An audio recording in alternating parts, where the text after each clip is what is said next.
Good morning to all of you. बेटा कैसे हो आप सब लोग? आई होप सब अच्छे होंगे, सब ठीक होंगे। आज की इस वीडियो में जैसा कि आपको थंबनेल से पता लग ही गया होगा कि मेन जो है वीडियो सीटीपी वालों के लिए है, क्योंकि सीटीपी के लिए बच्चे बहुत टाइम से बोल रहे हैं कि मैम एग्ज़ाम कब होंगे, मैम पेपर कैसा आएगा, मैम पैटर्न कैसा रहने वाला है, MCQs आएंगे या नहीं। तो बहुत सारी चीज़ें वो पूछ रहे हैं, तो इसीलिए मैंने सोचा एक वीडियो सीटीपी वालों के लिए बनाई जाए। ठीक है, देखिए सबसे पहली चीज़ कि अभी जो है एक तो बच्चे जो हैं वो रीचेकिंग का वेट कर रहे हैं। रीचेकिंग रिवैल्यूएशन के लिए बच्चों को अटका रखा है, तो उसके लिए तो अगर अभी मैं बात करूं तो अभी अपडेट तो कोई भी नहीं है हालांकि, क्योंकि रिज़ल्ट जो है वो मैक्सिमम सबका आ गया है और कुछ बच्चों का जो है वो रिज़ल्ट अभी नहीं आया है, तो वो आ जाएगा इसी हफ्ते तक में आ जाएगा। ठीक है, तो आप लोगों को परेशान होने की ज़रूरत नहीं है। इसके अलावा में कुछ बच्चे जो हैं जिन्होंने अभी 31 को कंपार्टमेंट का पेपर दिया है, कंपार्टमेंट का पेपर उन्होंने दे दिया है और अब जो है वो जैसे वो एक एग्ज़ाम में फेल थे तो कंपार्टमेंट का पेपर दे दिया है, अब वो ITI वगैरह या फिर पॉलीटेक्निक या फिर कॉलेज या फिर 11th कहीं पर भी एडमिशन लेने के लिए एलिजिबल हैं।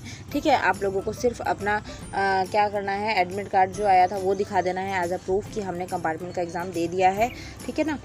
इसके अलावा में और आप एक चीज़ और कर सकते हैं कि जैसे कई बच्चे जो हैं वो ये बोल रहे हैं कि मैम DMC के बिना जो है हमें एडमिशन नहीं मिल रहा है, DMC के बिना हमें एडमिशन नहीं मिल रहा है। ये बच्चों की बहुत सारी क्वेरी आ रही हैं। तो DMC के बिना देखो बेटा 11th में तो एडमिशन मिल जाता है, 11th वाले DMC ज़्यादा डिमांड नहीं करते, उन्हें पता होता है कि DMC लेट आएगी। ठीक है, कॉलेज में जो होते हैं, कॉलेज वाले जो हैं वो DMC की फॉर्मेलिटी करते हैं, तो आप वहाँ पर आपका जो एडमिट कार्ड है वो, और इसके अलावा में एडमिट कार्ड के अलावा आपका जो कंपार्टमेंट का जो आपकी स्लिप होगी, कंपार्टमेंट का जो आपका फॉर्म होगा, जो भी आपके पास प्रूफ है कि हमने कंपार्टमेंट का एग्ज़ाम दिया था, वो चीज़ दिखा सकते हो और बोल सकते हो कि अभी DMC हमारे पास नहीं आई है।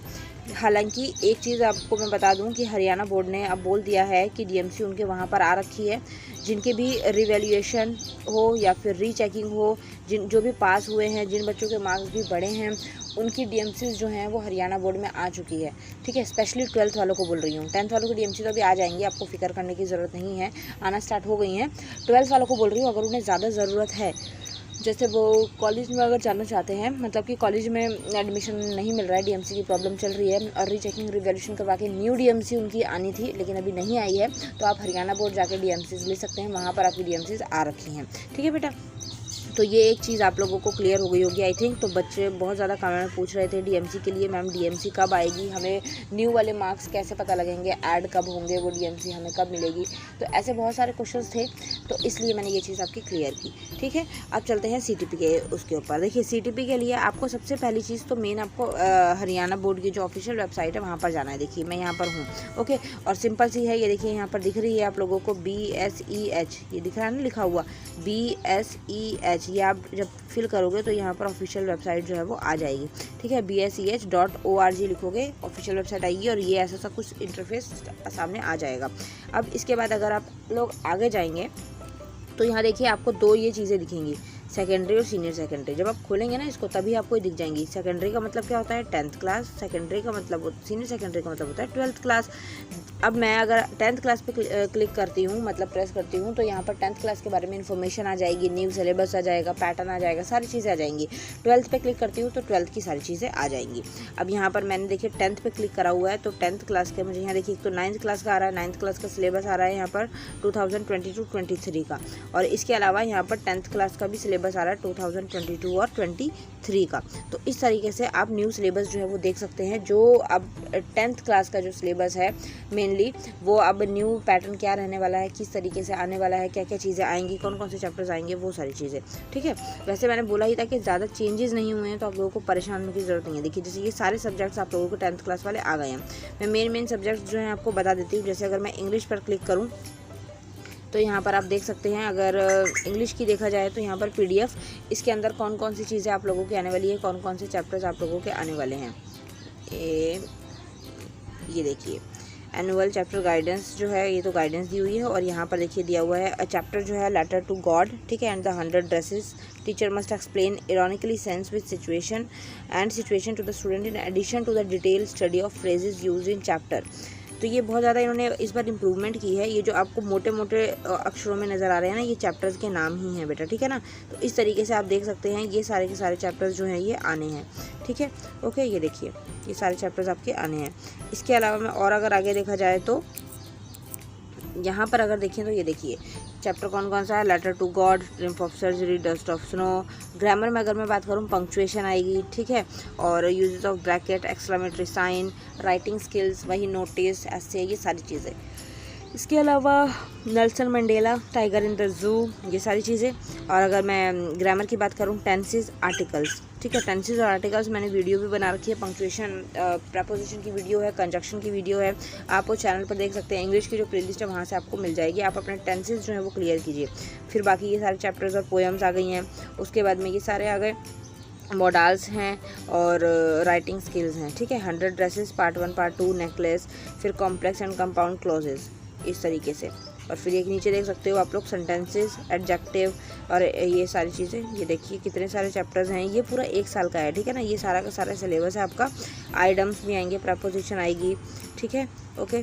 और इसके अलावा में ये देखिए ये पूरा सिलेबस जो है आप लोगों का ये दिया हुआ है। तो इस तरीके से आप अपना पूरा सिलेबस जो है वो देख सकते हैं, ठीक है। ऐसे ही अगर मैं एक और आपको फॉर एग्जांपल के लिए दिखा देती हूँ मैथ्स का, कि मैथ्स में कौन सा सिलेबस जो है आपके, मतलब कि कौन सा सिलेबस आपका रहने वाला है। बाकी के सब्जेक्ट्स आप लोग खुद देख लीजिएगा क्योंकि वीडियो जो है फिर वो बहुत लंबी हो जाती है, ठीक है। देखिए 10th क्लास में अगर आप देखें 1st chapter, 2nd chapter, 3rd chapter, 4th chapter, 5th chapter, 14 chapter, 6 chapter, देखिए सारे के सारे चैप्टर्स ही हैं। और न्यू सिलेबस में ऐसा कुछ नहीं है कि कुछ भी चेंज हो, ठीक है। सिलेबस वही रहता है, चैप्टर्स वही रहते हैं। और ये भी है कि आप लोगों का जिसको बोला जाए, जैसे बोलते हैं बच्चे कि ये वाला चैप्टर कटेगा या नहीं, तो वो आपको यहाँ पे पता लग सकता है। अगर साइंस की मैं बात करूँ तो साइंस में अगर देखा जाए तो देखिए क्या है, ये देखिए वही क्वेश्चन वही हैं सारे। फर्स्ट वही आ गया केमिकल रिएक्शंस वाला, और रिफ्लेक्शन, रिफ्रैक्शन, प्रकाश अपवर्तन, परावर्तन। ये देखिए सेकंड आ गया 10th chapter, 6th chapter, 2nd chapter, 7th chapter, 11th chapter, 3rd chapter, सारे के सारे ही चैप्टर्स होते हैं। हालांकि ऐसा कुछ नहीं है कि कोई चैप्टर छोड़ेंगे लोग, क्योंकि पूरा एक सॉरी। फिर उसके बाद में ये सारी चीज़ें आप लोगों को आई होप पता लग गई होंगी, तो इस चीज़ को आप लोग ध्यान रखिएगा, ठीक है। और ये सारा आपका सिलेबस रहने वाला है। और ऐसे ही जो है वो 10th क्लास वाले बच्चे हो गए, चाहे वो 12th क्लास वाले बच्चे हो गए, आप लोग जो है अपना सिलेबस जो है वो देख सकते हैं और इस तरीके से अपनी प्रिपरेशन कर सकते हैं। सिलेबस में हालांकि ज़्यादा चेंज नहीं होगा, सिलेबस सेम ही एज इट इज़ रहने वाला है। तो आप लोग इसको लेकर ज़्यादा टेंशन मत लीजिए। जो चीज़ें बस पढ़ सकते हो, जो चीज़ें आप अच्छे से कर सकते हो, उन चीज़ों के ऊपर ध्यान दीजिए, ठीक है बेटा। और कोई डाउट भी हो तो वो आप मुझसे पूछ सकते हो। बाकी टेलीग्राम ग्रुप बना हुआ है, इंस्टा पर हैं, और फेसबुक ग्रुप भी है, तो वहाँ पर भी आप ज्वाइन हो सकते हैं। वहाँ पर आइए, अपने डाउट्स क्लियर कीजिए, कोई आपको डाउट हो तो। और इसको लेके बच्चों को जितने भी डाउट थे आई होप वो सारे के सारे क्लियर हो गए, क्योंकि बच्चे जो है वो बहुत परेशान थे कि मैम सिलेबस क्या होगा, कैसा होगा और किस तरीके से होगा। जो चाहे वो ओपन वाले हों, चाहे वो 10th वाले हों, चाहे वो 12th वाले हों, बहुत ज़्यादा ही परेशान थे सारे के सारे। लेकिन मैंने आप लोगों को बोला था कि सिलेबस जो है वो ज़्यादा चेंज नहीं होता है, ठीक है, पैटर्न वही रहता है। अब उसके बाद एक जो बच्चों को सबसे ज़्यादा वो आएगा कि मैम MCQs अब आएंगे कि नहीं आएंगे, क्योंकि कोविड की वजह से MCQs आए थे। तो MCQs देखिए आते तो हैं, हालांकि वैसे 15-20 नंबर के MCQs आते हैं। इस बार 40% MCQs आए थे, 40%, 50% मतलब पूरे MCQs, 50% थ्योरी और वो आया था राइटिंग। तो क्योंकि 80 नंबर का पेपर था तो 40-40 में डिवाइड हुआ था। हो सकता है, चांसेस हैं कि अभी फिर से MCQs आएँ, लेकिन पॉसिबल पक्का नहीं है, क्योंकि मैं कुछ फिक्स नहीं बोल सकती, क्योंकि कोविड का टाइम नहीं है, अब तो रेगुलर क्लासेस लगेंगी, तो इसलिए कुछ भी फिक्स नहीं है कि MCQs आएँ। हाँ वो अलग बात है, 15-20 नंबर के MCQs हमेशा ही आते हैं और इस बार भी आएंगे। जैसे अगर मैं इंग्लिश की और हिंदी की बात करूँ, उसमें कॉम्प्रीहेंशन हो गई, ठीक है, ऑप्शन वाले वो हो गए, 30-40 नंबर के वही सिर्फ आ जाते हैं, तो उसमें हमें MCQs की ज़रूरत नहीं है, वहाँ वैसे ही 30-35 नंबर की ऑप्शन वाली चीज़ें आती हैं। ऐसे ही अगर मैं इंग्लिश की बात करूँ, उसमें भी आती हैं, ठीक है। बाकी जो सब्जेक्ट रह गए हैं उनके लिए जो भी मुझे अपडेट मिलेगी, देखिए जो भी मुझे अपडेट मिलती है मैं साथ के साथ आप लोगों के साथ शेयर करती हूँ। तो अभी इसके बारे में कोई अपडेट नहीं है, तो आप लोगों ने ये सोच कर नहीं चलना है कि 40 के MCQs आएंगे, हम 40 का कंप्लीट कर लेते हैं, ऐसा नहीं करना है आपको, ठीक है। आपको ध्यान रखना है कि आप इन चीज़ों को थोड़ा सा देखें और इन चीज़ों पर थोड़ा सा ध्यान दें, क्योंकि ये ज़रूरी हैं, और अच्छे से बस तैयारी पर लग जाइए।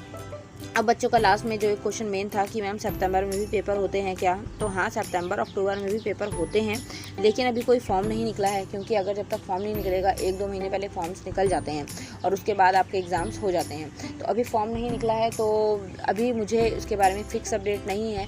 अगर फॉर्म निकल जाते हैं, क्योंकि कई बच्चों के फॉर्म निकल रहे हैं लेकिन पेपर उनके अभी नहीं हो रहे हैं, क्योंकि अगर एक जगह फॉर्म भरे जा रहे होते तो सब जगह भरे जा रहे होते, लेकिन सब जगह नहीं भरे जा रहे हैं। जो कैफ़े वाले हैं, इधर उधर वाले हैं, वो सब यही बोल रहे हैं कि मार्च में पेपर होंगे, तो इसलिए मार्च में तो होने ही हैं। अगर सितंबर की बात करूं तो सितंबर का भी फिक्स नहीं है, लेकिन फिर भी मैं आप लोगों के साथ शेयर कर दूंगी अगर मुझे कोई इन्फॉर्मेशन मिलती है तो। ठीक है, चलिए मिलते हैं नेक्स्ट वीडियो में, और कोई डाउट हो तो आप कमेंट में मुझसे पूछ सकते हैं। Thank you so much for watching, bye bye.